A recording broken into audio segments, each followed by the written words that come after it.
Hello, hello. Welcome to the Pure Desire Podcast on YouTube. I am your host, Trevor Windsor. This is a weekly podcast helping you take back your life from the effects of unwanted sexual behavior and betrayal trauma. Sexual brokenness impacts us all, men and women who are stuck in shame and are unsure if healing is actually possible. Church leaders who want to help but don't know where to start. Parents who don't know how to help their kids develop sexual integrity. Wherever you're at, this podcast is for you. Through sharing stories of healing, interviewing addiction and betrayal experts, and normalizing the conversation on sexuality, we offer a clear plan for recovery and healing from the effects of unwanted sexual behavior and betrayal trauma.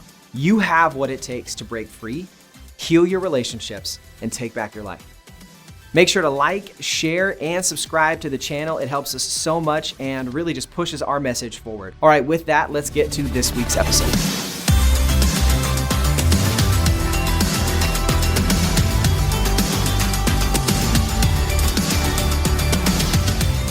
Rodney Wright, welcome back to the podcast, man. Thanks for being with us. Thank you. Always honored to be here. Live and in person. And for those of you who have been paying attention, we did have Rodney back after the ending. Yes. You said this would be the last episode Well, I wasn't ever sure. on. Nah, we love you too I'm much. grateful for the redemptive work of God in all of our lives, and even the podcast directors. We're said, always there you in go. process. There's a piece of Rod that we can work with here. We can work with it. We can work with it. All right, so we are now into January of 2024, and as we start the new year, again, this is us going back to some of the basics of Right. recovery. We're in I love week 2 of a 5-week series looking at the key principles of the recovery journey, and today we're going to look at one of the biggest enemies of recovery, which is shame. And shame is a topic that we talk about a lot, and it's for good reason. Shame is one of the most detrimental things to the recovery journey, pursuing sexual health. So let's start with this. What is shame, and why is it so damaging to us and our health? Well, I think that shame in many ways is rooted in fear. It's that sense of not wanting to be seen, not wanting to be exposed, not wanting for people to really know kind of who you are or what's going on inside of your life. So out of that, we kind of hide. You know, it was their first response in Genesis. Mm-hmm. You know, they went and hid. Yeah. Something was, it was almost like a spell was cast or something made them not see their sense of worth and value. And so I think shame really speaks to that big lie. I don't know if I'm defining it, but maybe speaking all around it. It speaks to that big lie that says intrinsically you're not worthy of love and acceptance. Intrinsically, somehow, your mistake that you made or struggle or pain or traumatic experience in your life disqualifies you from love and acceptance and the journey of healing. And so I really think, again, this is going back to, for me, sin is that lie that deceives our ability to see the truth about ourselves and the truth about God and how God views us and our human brokenness. And really kind of, you know, it taints the heart of the divine toward, no, step into the light. The exposure is only to heal you, not to destroy you, you know? Yeah, to me, the real problem becomes when what we do is translated into who we are.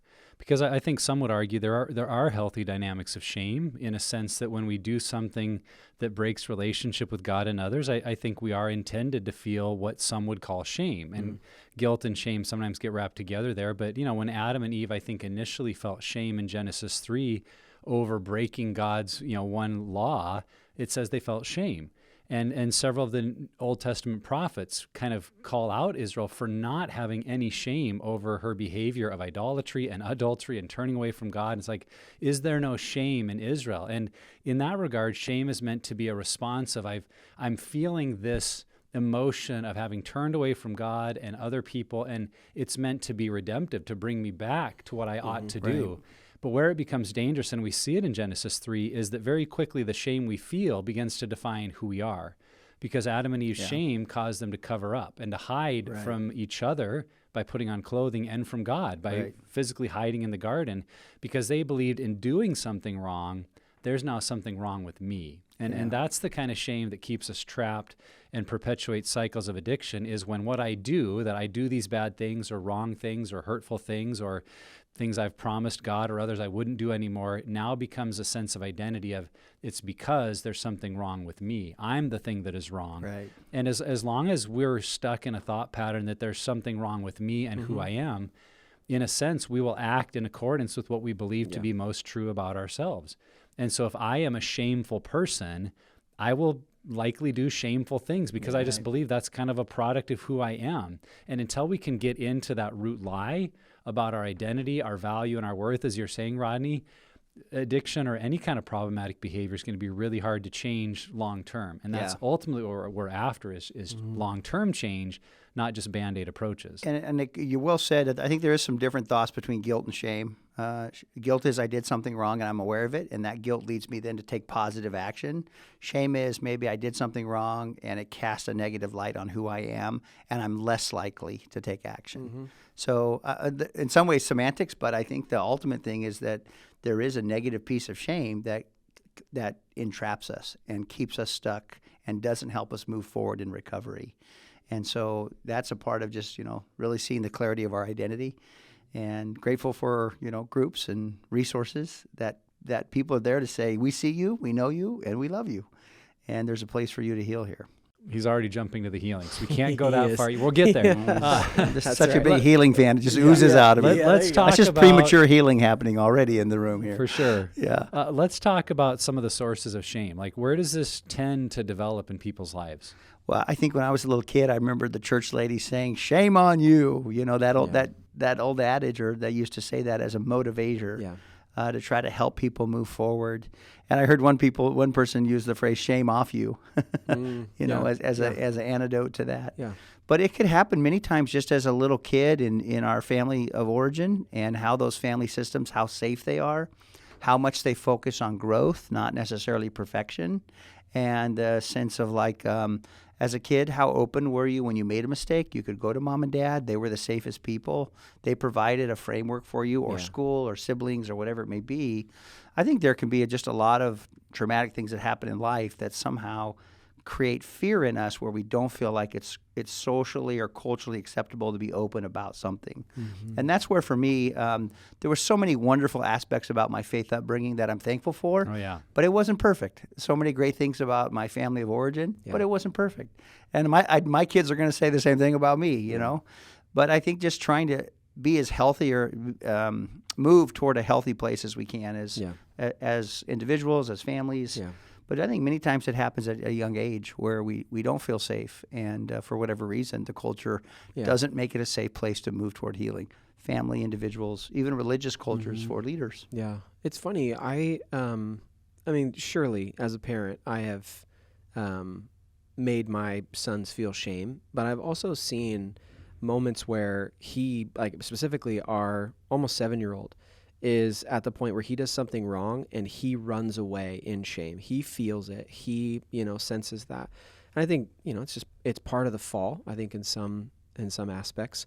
But it goes back to that belief that I'm not good enough, and I'm now dirty and unlovable. And it's interesting too, what's playing out is the human condition of shame, is my son does something that, is wrong and we need to address it. But there's embarrassment that's also tied with that, and then running away from relationship. I want to be away. I don't want other people to see it. And there are times too, we go into his room like, what's going on? Like, talk to us about what's happening. It's like, no, I don't want, it's like shoving people away. And so I think in some ways it can develop and it's not like it's Amy and I's fault that Brady has felt shame. I think that there's some of that. Each kid can respond differently. Yeah, as we know in parenting. I also think that some of that stuff can reinforce it. Sure. Like, you have something, you make a bad decision, and then, I remember, and specifically with shame tied to sexuality, that story I've told of asking my mom what the F word meant, and her reaction communicated to me what I interpreted was, it's not okay to talk about this. You should be ashamed about that, asking that question. Right. And so shame almost puts this identity statement over even themes in life, not just me, but this is something we should be ashamed about. Yeah, it's amazing how early in life those patterns can develop. In fact, brain research would suggest that some of these patterns of shame do begin before we have conscious memory of where it came from. And it's funny to me, I can see it happening with my dog, because we have had a dog now for 3 years, and early on you, in a sense, shame your dog if it poops in the house, eats your furniture, like, bad dog, what, and Bentley would get punished. And if I use that tone of voice, even now, to my dog Bentley, like, his ears will droop, his head goes, like, he's internalized. Shame, right? Yeah, he's internalized, like, I've been a bad dog. Right. Now, I think the same thing kind of happens to us as human children, that in part of parents trying to protect us and raise us and help us learn not to poop in the house, things like that, we're told, like, bad kid, don't do that. What's wrong with you? And in an ideal world, we would grow into healthy relationships that teach us to distinguish. You're not a bad person. Correct. You're a good God-made person who sometimes does bad things. Yeah. Right. But most of us didn't have language for that. Correct. Let alone in ourselves, in our environments. So we can hold on to those ideas of I'm a bad person, I do bad things, I'm dirty, I'm in the way, I'm unwanted. And maybe they were communicated to us even inadvertently as infants, as young children. Yes. And we just keep building on that structure because we don't have a perfect Christ-centered culture around us that teaches us to distinguish our identity and value from those bad things. And so we just have these patterns, and you can hear it in people's stories. And probably for those listening, if you've really worked on unpacking your story and you say, where can you first identify feeling like I'm not good enough? And they'll go way back, and as they tell that story, it's like, was that the first time you think they felt that? It's like, well, probably not. It's just the first one I remember. And so we're carrying this message of I'm not good enough, I'm unworthy, and it just becomes this elevator music in our soul saying there's something wrong with me. And the beauty is when we address it, man, it can be a whole new tune that plays in our lives. And as adults get healthier, we know how to respond to peers as well as kids, grandkids, in a much healthier framework. And I think that's just growth is in our humanity. I think, Nick, you remind me of that. I didn't poop inside the house as far as I know, but I did in my pants growing up learning. But I did have a time where my brother and I, we share the story, streaking up and down the neighborhood in the 70s as kids. And that's the first time I can remember feeling shame. And good parents love me. But it wasn't about training and guiding. It wasn't about saying nudity is okay here, but not here. It was more of that, don't you do that, that's bad, that's wrong, that's evil, and trying to get that out of us. But I think it gave a message that I didn't really need or know how to process in that regard. And it's interesting, too, something that I've identified in my parenting is there are times when I have a big reaction that has far less to do with what was done and more of my fear that this may become a pattern. Where, I've heard, I think it's Bob Vandermeer, one of our clinicians, talking about his son in the bath, or I've even experienced this with my sons, where like they'll play with their penis, and it's like, whoa, what do you do? Stop! Don't you know? Like, it's like he's 2 years old; he has no idea what he's doing. Natural curiosity. Like, don't overreact. Don't get part afraid. Of his body. Don't get afraid of the pattern that may happen later. Like, be in the moment right now. And so, what's interesting though is that big reaction can reinforce shame. For my kids. And so I think it's something we have to be aware of too. My daughter recently was doing the same thing, bathing our grandson, and said, oh, it looks like you discovered God gave you a toy on the outside. Just ha, ha, ha, ha, tongue in cheek, but really just not making such a big deal. Totally. But just, hey, God gave you nerve endings, and that's kind of how that is. And I think the more we are so reactionary, but move toward that educational base of appropriate, inappropriate. But man, Bob hits it so right. I remember just my parenting, being afraid, that your kids are going to make wrong choices. So let's look at this a little bit more in context of our sexual behavior, sexual brokenness. What are some ways that shame keeps us stuck in those behaviors? Well, I think it gets us stuck because we're just afraid. Fear, I go back to perfect love casts out fear. And I think just when you learn to, I have a secret and I got by with it and nobody knows, then I'm going to try to just manage this on my own. And I don't always ask what makes that make sense, from our Adrian Hickman would say, or I don't really take a deep dive to say, I wonder why I keep doing this. I wonder if there's something underneath this that's driving me to cope this way. But I think it's just fear of being known. Shame just kind of keeps us in bondage to the fear of, again, if people know me, will they really love me? And then that sets the trap of addiction, and we just kind of keep running that play until what we're doing isn't working any longer, the pain gets too greater, or we get caught. And sometimes that's the best gift it is, because then we can turn and kind of start to begin to deal with the shame. And, for me, either you're going to kill me or I kill you, but one of us is going to die here, because I'm seeking help and moving forward to try to heal my soul in that regard. Yeah, I think you're right on that fear of, well, this is just who I am, and I don't want to tell people or show people, because then they'll reject me, and I'll not only be stuck in a bad behavior, I'll be alone. And so we get in this pattern of I've got to put my best foot forward and hide all the rest, and not let myself be seen or really valued for who I am. And yet that's ultimately what we need for healing and recovery, really from any behavior, but I think particularly in something as personal and private as our sexuality, like we need to be known and seen for who we are, but fear keeps us trapped. And we can think, I even hear it in people's stories, that this battle, like to not go back into the old behavior, they'll say things like, I gave in and because that's just ultimately who I am or what I do or what, they misinterpret desire. It's like, well, because I have these desires or lusts and I give in to them, it's like, that just must be who I am. I'm just kind of a dirty person or I like those things. What's wrong with me?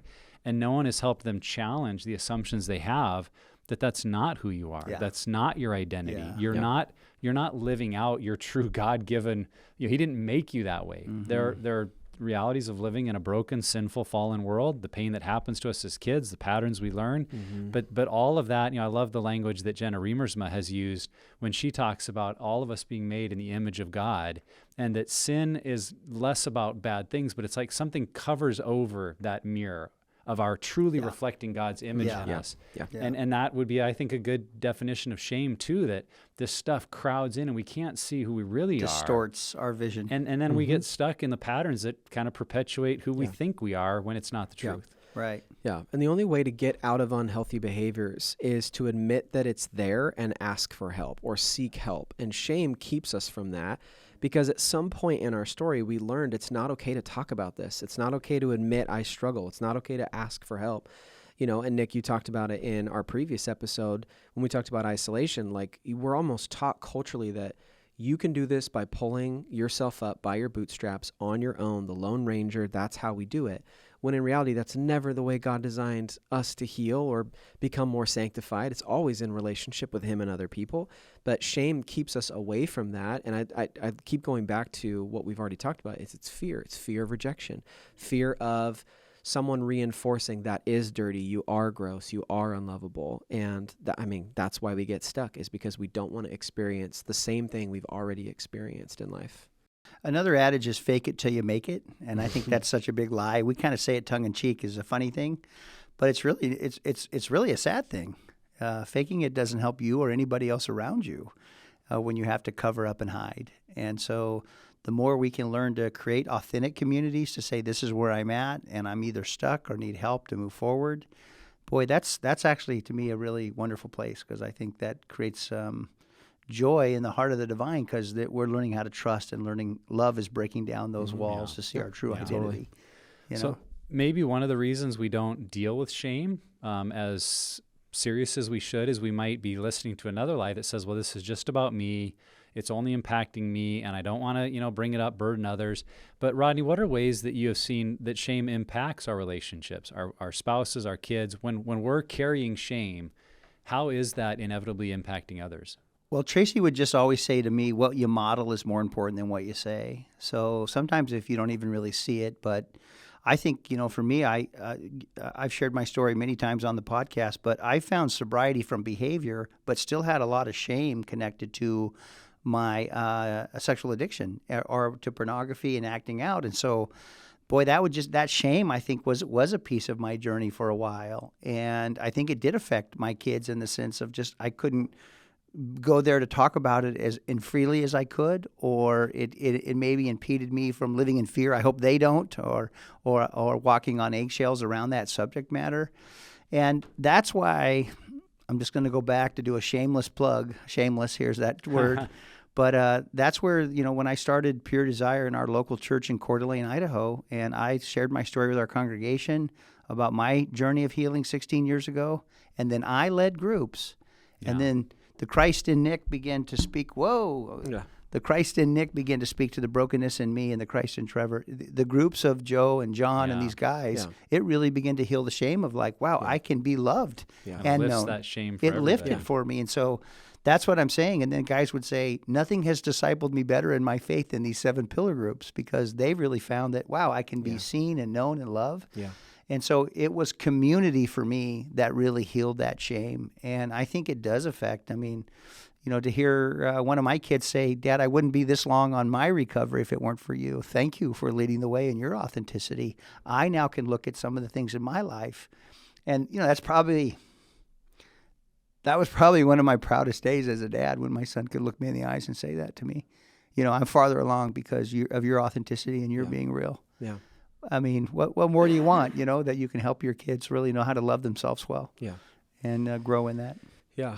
Too, it's one of those things that our own view of ourself, or even our own family of origin can often get projected onto the Lord. And so it's easy for us to see, well, if I can't even love myself, surely God can't love me. Or oftentimes shame would, say to us too. And I think it's the same thing in Genesis 3. They're running away because they're afraid of God, that God won't be loving to them even though they did this bad thing. And so I think that it absolutely becomes a hurdle to experience a relationship with the Lord.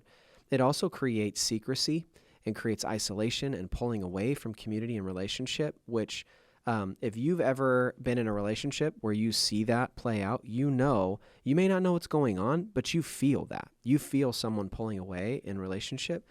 And I really do think another way that it negatively impacts our community is that we're not able to be ourselves. And as we're able to be ourselves and use our gifting and the unique perspective, maybe God has given us, that other people are losing out on that. Like, God has gifted us and designed us in ways that we're supposed to, like iron sharpening iron. We need you to be you, 100%. Right? We need Nick to be 100% Nick. Yeah. It keeps me from being me, right, which keeps someone else from potentially growing, and vice versa. Yeah.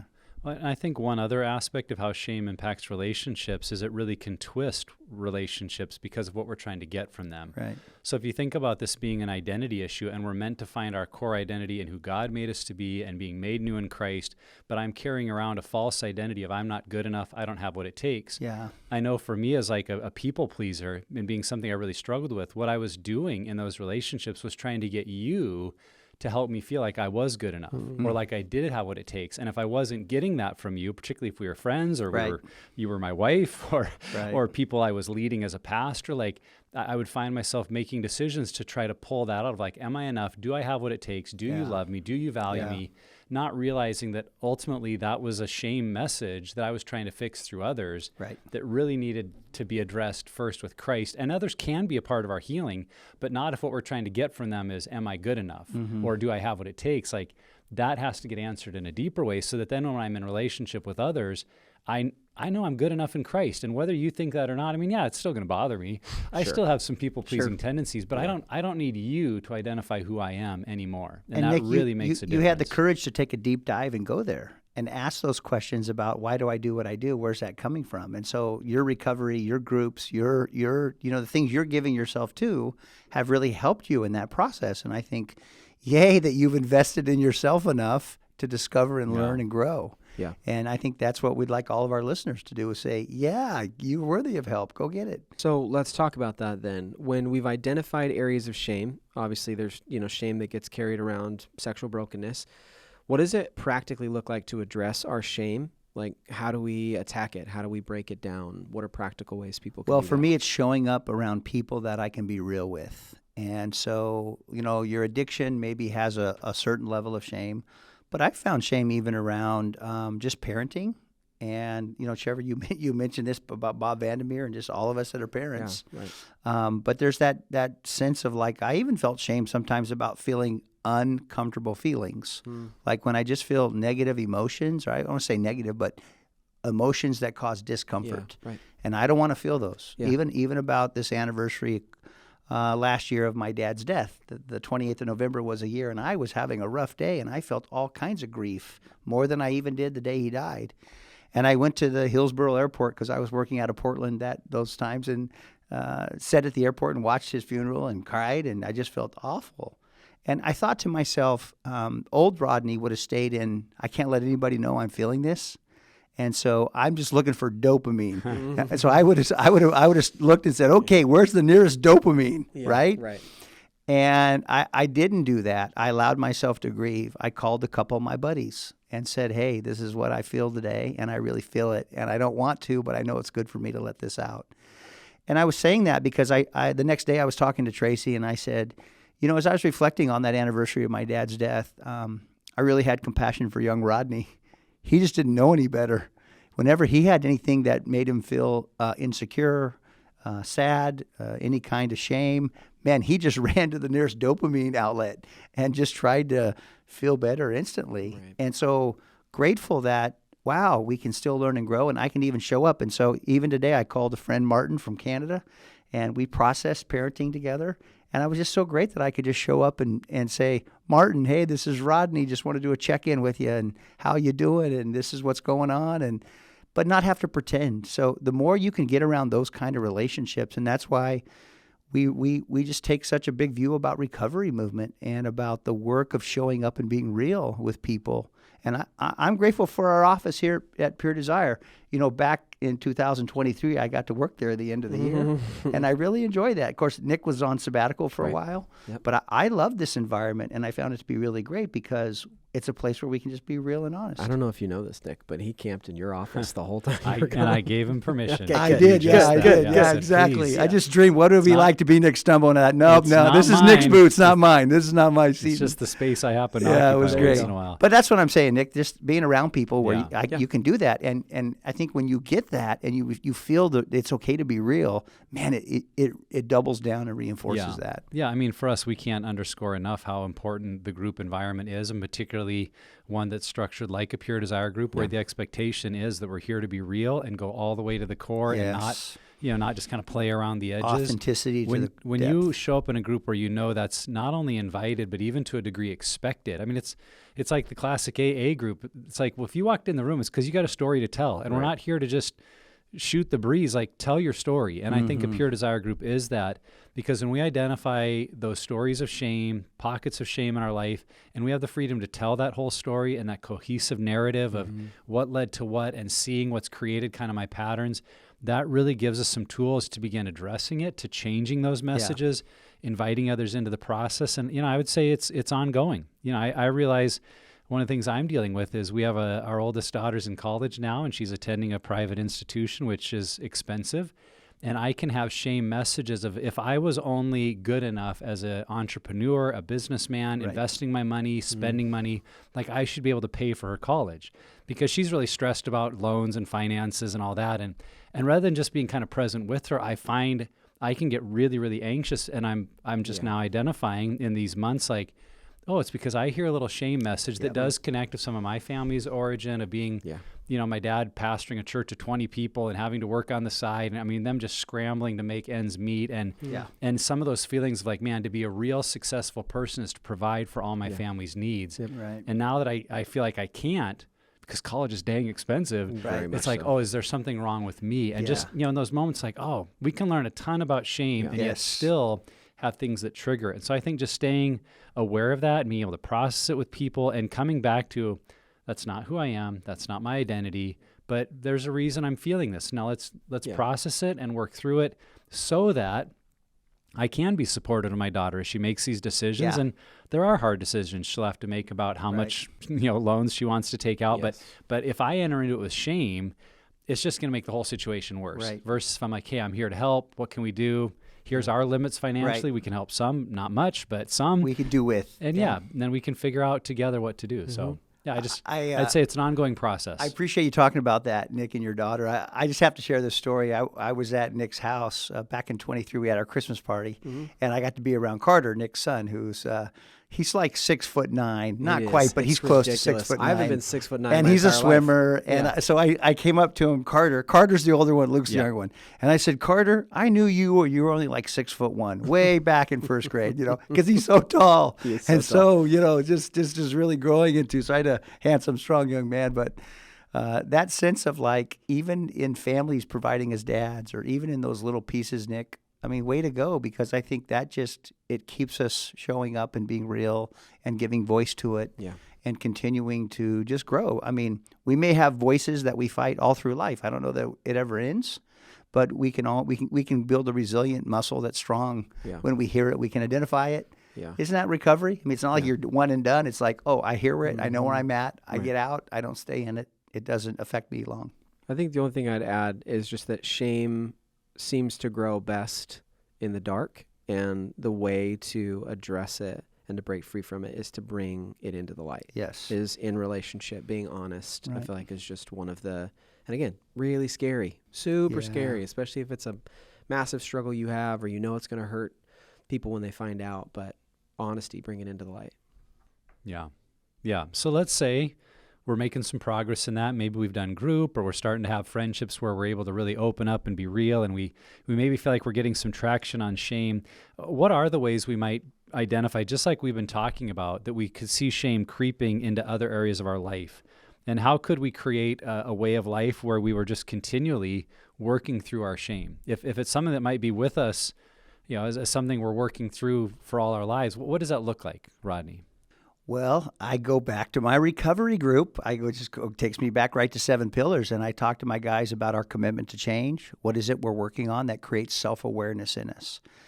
For me, it's like meditation, listening, prayer. That's a really great centering exercise for me to do every day. I did one today. I was telling Trevor I felt a little anxiety yesterday, so trying to figure out what that was about, set in some listening prayer, just some meditation, and just kind of getting a hold of some pieces of that. And I think the more you're just self-aware is really a good tool for healing in general. What's that about? What's driving that I feel? And then with who or how can I process that in a healthy way? In our addictive behavior, we cope. As we get healthy, we still have things that trigger us or that are difficult or that remind us of old patterns. But to me, self-awareness has been such a wonderful gift of what I've learned. And so my commitment to changes are all about creating self-awareness. Oh, what am I doing to invest in me? How am I doing? It's that centering kind of exercise that I think is really important. And so that would just be one thing I would offer. When I first went on my weight loss journey, I remember there were times we were still living with our in-laws that I'd lost all the weight, and I'd go to the pantry, and I honestly would look around and see if anyone was near me, and I'd sneak Oreos. I'd eat like 2 or 3 Oreos and then like walk away. It's like, oh, no one saw me. And it's so funny. It's not funny, but it is, because like no one was going to turn the corner and be like, what are you doing? Get out of those Oreos. How dare, no one. Been like, Oreos, can I have some? That's the response. But yet I had so much shame.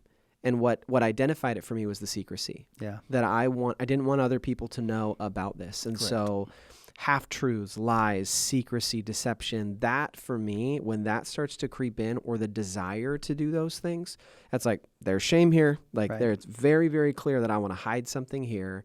And so we need to figure out what that is. And there have been hobbies or different things that I've gotten into that are not necessarily bad things, but there have been times where I feel like I need to keep it from my wife or not tell her the whole truth or whatever. And that is where it's like, okay, there's shame wrapped up here and we got to explore that. And so I think that is how we identify, at least in my experience, how you identify shame is where are you feeling a pull to be secret or to lie or be deceptive? And then what areas are you pulling away from relationship? And I would say even secret with emotions. Hey, I say, Nick, how are you doing? Trevor, how are you doing? Because I really want to know. And we just say fine when we're not really doing fine. Not usually. I usually say, how much time do you have? Yeah, exactly. Well, and I think there's a real beauty in that too. Not secrets of behavior, but honest about what I'm processing right now. Mm-hmm. Yeah, because we think we always have to be okay. Yeah, and I've been on trips with both of you guys where one or the other, we pull each other aside and say, hey, I'm processing this right now.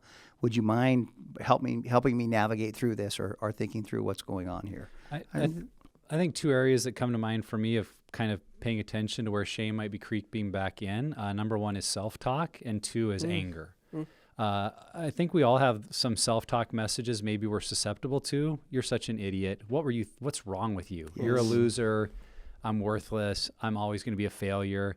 And there can be any number of things. I mean, it could be a work meeting. It could be maybe some kind of exercise thing you just feel like you're not improving in. Maybe it's a diet and exercise sort of thing. And if you hear a message going, oh, I'm so worthless, or for me, it's what's wrong with you? Mm-hmm. And I have to pause and go, okay, first, there's nothing wrong with me because Christ made me and I'm his and I'm sealed by his blood, and kind of remind myself some of that truth. Right. But then it's like, but there's something I'm feeling that makes me react this way. And is it fear of failure, whatever it is. So I think your self-talk, we all maybe have some of those trigger words that our brain should go, wait a minute, I only say that to myself when I'm feeling some shame. Right. And the other thing, anger, I think anger is a way of projecting or protecting ourselves from shame in relationship to others. And I feel it, most with my wife and family because they're around me most. That when I'm starting to get an anger reaction, it's usually shame-based. If they've made me feel something about me that I don't like, so I've pushed back, on them. Yeah. Overreaction. And maybe I don't even say it out loud because for me, I've in the kind of worlds I've grown up in, I've learned to be a pretty contained individual, but I might have a lot of anger inside that I'm hearing and thinking things about you now that it's like, you know, and if I said them out loud, it'd be very hurtful. Right. But even there, it's like, okay, wow, I don't think of that, my wife or kids that way. I don't think of you that way. Where are those words and that level of anger coming from? They've probably touched on some shame. And rather than trying to fix them, it's an opportunity to look at how can I clean some stuff off of my mirror, and because they've exposed something there. So just where is anger and self-talk? Does your anger ever come out in a tone, Nick? Tracy would say mine comes out in a tone. It's a tone that I take. You know, for me, it can be a lack of tone. It can be silent, like Dad's just quietly cleaning the kitchen and not talking to anybody. That's a real thing. That's a real thing. My family also knows I grunt. I'll just like that. They'll make fun of me. They totally will. They'll walk around the house and do that. She says Rod talks in staccato language. Just that, you know. She goes, I can just tell, you know. Oh my gosh. Sometimes I get shame when something breaks. Like last night, I came home and a fuse was blown, and I did my 3 things I know, and it didn't fix it. And you know, and then I'm just and I just kind of feel like if I was smart enough, I could fix this, you know. And I remember one time. Well, multiple times, but we just have a phrase that says you can't have all the gifts. And it just kind of really, it helps. Just like when you're not good at something or something's not going the way you want, you can just say, well, Nick, you have so many other gifts that helping the whole world transform. So you're not good at whatever, you know. It's kind of a way of just lightening that load. Something I just want to, before we move on to the next question, is just knowing that a sense of curiosity, I think, helps in this arena. If you want to create a life that is continually identifying and working on your shame. You asked the question earlier from Adrian Hickman, what makes this make sense? That is a great question to ask. Why am I getting angry right now? Why am I grunting around the house? Why am I, angry washing the dishes right now? What's going on? That posture of curiosity will lead us to finding those answers, being able to identify it. Okay, so this is a good one too, and this is I think this question is helpful because I know for sure it's a lot easier to see the shame playing out in someone else's life than it is for mine. If we see shame in someone else's life that's manifesting in a way that's hurting them or keeping them or limiting them from something, like group member, spouse, can we help, or is it better to just let them figure that out on their own? What's our role in that? You know, I think you can help, and by sometimes just creating an atmosphere of safety, and sometimes we create atmospheres of safety by our own vulnerability. So again, just focusing on our own journey about some of the things maybe we're embarrassed about, or some of the things that we felt shame over in our life. Again, it's all about timing and the right way to say it and when to say it and how to say it. But I just think about authenticity and vulnerability, just even about this is what I'm feeling today, and I'm feeling angry, overwhelmed, insecure.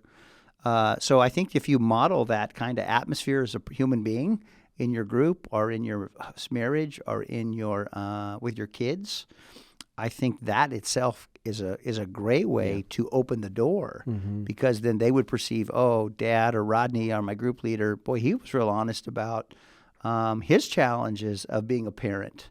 And so that was really, eye-opening just to hear him say that. And so maybe you're offering a pathway for someone else to walk down. Yeah, I think when we're feeling maybe stuck in some shame, if we think about what's the kind of person I want to go to, who would I like to share that with, who do I feel would be present with me, carry a burden, not criticize or make light of, but just be in it with me. And then to kind of turn that to say, well, how can I be that for someone else? How can I be the kind of person that when they're ready, they know I'm safe? And that may be saying something of just like, hey, it seems like you're wrestling with some stuff, and I just want you to know whatever it is, I'm here, would love to support you, care about you. And I think the more we know someone, when it's a spouse or a close friend, we may have a pretty good idea of what some of their shame messages are. And to be able to maybe with curiosity bring up like, hey, I'm wondering if what just transpired made you feel like you're not being heard or your voice doesn't matter, because I know, and without saying that to them, because I know that's what you really struggle with. Exactly. I know that is one of their shame messages. Right. So it's maybe putting into words what they're not ready to in a way that just says, how can I help? What can I do? Or if I'm the one that maybe created it, say, I'm sorry if I created a sense that your opinion didn't matter just then. Yeah. I know that's not what I want you to feel, or those sorts of things. Right. So just asking again, what do I want when I'm feeling that? Yeah. And then how could I be that for someone else? This just played out. And I don't think she'd be embarrassed if I share this. And if you are, when you listen to this, We'll just call her just Betty. text me, babe. But my wife just started a nonprofit. We better not call his wife Betty. Yeah, we Yes, better not that's do that. true. Yeah. He got That specific it is about who it is, not so too Betty. late. Nope. Amy, I love you. So she started a nonprofit that is creating these like larger than life portrait sessions for critically ill kids. And it's this beautiful heart that she has. The Lord's done amazing stuff already. She just did her second shoot not that long ago. And I think it was the day after the shoot. They'd brought in like mini horses, and they'd brought in all this rodeo, and they did it. It was amazing what they put together. And the family is just like over the moon. Yeah. The mom and dad are just so pumped. The girl had a great time. She didn't love the mini horses as much, but she had a great time. But Amy was beating herself up, and I could tell. And I did just that. I was just like, what is it about like this? Tell me, what's going on? She's like, I just don't really like the pictures. They didn't end up the way I wanted them to. The coloring was bad. And, she gets into the technical stuff. I'm not that smart with that stuff. But, and then I asked a question, sort of a leading question. It was like, well, how did did they like them? And it was one of those questions that I was kind of putting the bumper lanes kind of in a certain direction. And that question helped her like identify and hear herself say, they loved it. Which, Yeah. and then we ended up talking about that's why she's doing this ministry, Right. is for that experience with the Right. family, not so that she'll like the pictures. And she does that with me too. Like this is a two-way street, but I think that's just a practical maybe Asking some application good of asking those questions. questions to try to navigate Yeah. that. I wish I Yeah. did that as well and as often as I'd Yeah. like, but I don't. Well, and I think, for me, just if your gift is encouragement, I always like to see the good that I see in other people and call it out. call it Because out. sometimes when your self-talk, Nick, is negative, I know that because I have that self-talk that I have to deal with. I can be pretty black and white. So just someone saying, hey, I see what you're doing and what you bring to the table, our family, our marriage, this work organization, whatever it may be, you make our group a better group because you show up here. I think just that voice of encouragement sometimes is just great to hear of like, oh, okay, Yeah. that's all I need. It's just that little voice of Yeah. encouragement. So that's just a small way for me Yeah. of trying to combat those voices of shame in people.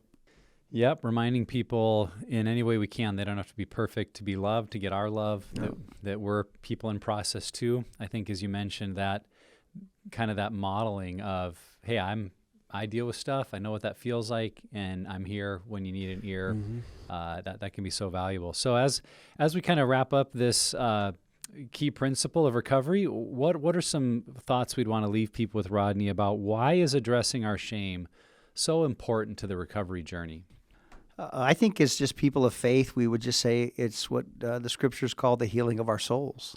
It's, I recently did a talk on healing, Jehovah Rapha, the Lord who heals, and seeing healing not just in physically, but in mentally, emotionally, relationally, such larger aspects of life. Because I think at the end of the day, death is something we're all going to face. But it's so beautiful when we can face some of those internal things before we die. And I think it's that when we do that and we start to heal on the inside, to me, I find that's the greatest gift we give to those in our world, is healing on the inside and really transforming into other-centered, self-giving love and seeing our worth and value so we can proclaim the worth and value of others. You are the beloved of God. You're worthy of love. And I'm excited to see what Christ has for you and why you're in this world and how you're going to make his kingdom established here and now. Yeah. And to me, that's the older I get, the more I just say, yeah, that's truly helping our kids, Nick. That's way more than a college education.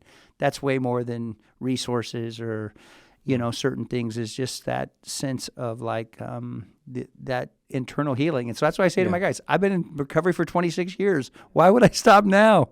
There's still more to do. Right. And I love when I see, the tribal elder still growing and still being humble enough to learn and grow and still learning pieces of the puzzle. And we have a number of those that are connected to our ministry on a lot of facets who serve and give, and whether it's board members or in development, and it's fun to watch them still growing and learning and having those kind of relationships, I think shame is important to address because in order for us to really pursue our own healing, we have to believe at some level we're worth that effort. that we are lovable enough to be honest with other people, that the Lord cares for us so deeply that he's created a path toward freedom away from this. And I really do think that that's why addressing our shame, like, to me, this was the one thing that once I learned how to unlock this, it's like, it was almost like this brand, like, you know, you used to play video games, you go to the next level. It was like a new level opened up I'd never played before. It was almost like I'm playing a brand new game I've never seen before, and it's unbelievable. There's so many opportunities and possibilities. And once I got a taste of that, it was like, I need more of this. I need more of being honest in community and people accepting me. I need to create this culture everywhere I go, you know, like, and so I think that that's why it's just so important. I know in my own story, it was the one thing that once that switch got flipped, I was like, oh, okay, like now I know where we're going. I can see where we're headed. Yeah, that's awesome. You know, and I think I'll probably bring this up in every one of these episodes on these 5, you know, key principles, but it's really, again, asking the question, what is the point of our recovery? It's not just to be free of a behavior, but I would define it. It's really coming to a place where we're able to see ourselves as God sees us, and we're able to live as he invited us and made us to live in this world. And ultimately, I don't think that's a completed process until eternity and perfection, but along the way, that's what recovery is for, so we can live fully into that. And we're not going to arrive there if we're still dealing with shame messages that cause us to believe I'm bad, there's something wrong with me, I'm no good, I'm worthless. And so it's allowing God to deal with that shame in a way that creates the freedom you're describing, Trevor. I mean, I've mentioned Adam and Eve in Genesis 3, you know, the beautiful thing that sometimes gets missed in our preaching because we, you know, just focus on the front half. And then it's like, oh, there's these unfortunate curses, and we maybe don't get to the end of the chapter. But it's at the end of the chapter that God takes the skin of an animal. And as I think about it, that's the first death in our universe, was God putting one of his creation to death so that he could cover Adam and Eve, that God could clothe them. And I really think that is a picture in the Old Testament of the covering of Christ that is ours. You know, the New Testament says that God made him who knew no sin to become sin for us. Incarnation. So that we might become the righteousness of God. And that's a beautiful biblical verse that says God, through Jesus, opened a pathway for us to see ourselves as he made and designed us to be. And that's freedom. That's, you know, that's life and relationship for eternity. And if that's the goal of our recovery, then it's like, well, the only way to get there is to let God, and through often other people, heal my shame. So that I can live the ways he's called and made me to live. That's flat good preaching right there. That is an excellent way to end. Storing that up. One friend said it this way: God has such a high view of humanity that God became one of us. And that incarnation, that's exactly what Nick said. The incarnation to me is the good news. That it's not that you can receive Christ into your life. The good news is that Christ has received you into his. He got you. God was in Christ reconciling the world to himself. And so we've been fully embraced by God in Jesus. And wow, what a great way to heal our shame. And Jesus did that in everyone he touched and everyone he met. And we've shared all those stories here before. But anyway, how fun to be with you guys. And I just want to say thank you for, first of all, not letting me read the ending of this you're not Trevor's podcast. got that. I can't have all the gifts. We know that about Rodney Wright. But I just want to say thank you guys as a board member, as an employee, as somebody that really loves this organization. This continues to be a place where my shame is being healed. And I'm just so thankful to be in relationship with you guys and Justin and everyone up and down the halls here and just the people that work here. And I just think it's a beautiful environment that God's continuing to help us create and be a part of. So thank you guys very much. It means a lot. And thanks for being with us today. Appreciate it.